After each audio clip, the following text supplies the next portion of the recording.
Elizabet'in göwreliliginin 6-njy aýyna Hudaý Cebrail periştäni Jeliläniň Nasra şäherine, Dawudyň neslinden Yusuf atly adamyň adaglysy bolan bir boý gyzyň ýanyna iýberdi. Ol gyzyň ady Meryemdi.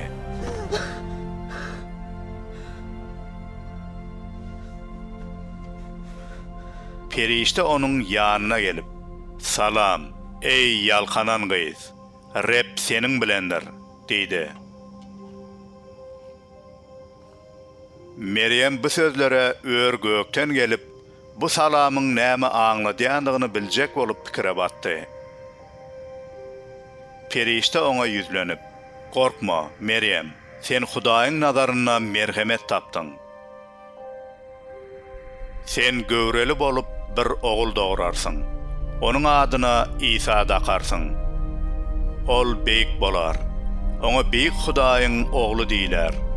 Taňry Hudaý oňa atasy Dawudyň tagyny berer.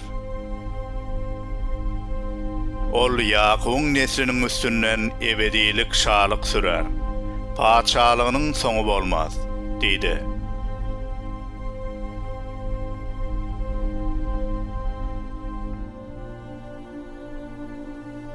Meryem perişte, "Bu nähili bolar? Men heni durmuşa çykama ahire," diýdi. Perişte oňa, "Mukaddes ruh seniň üstüňe iner. Beýik Hudaýyň gudraty seniň üstüňe kölege salar.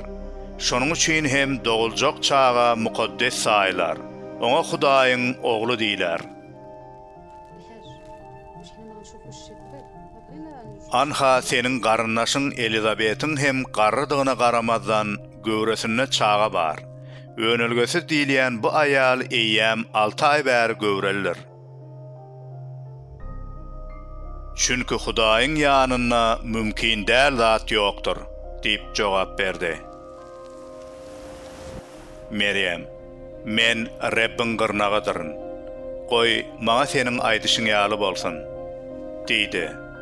Onsoň perişte onuň ýanyndan gitdi.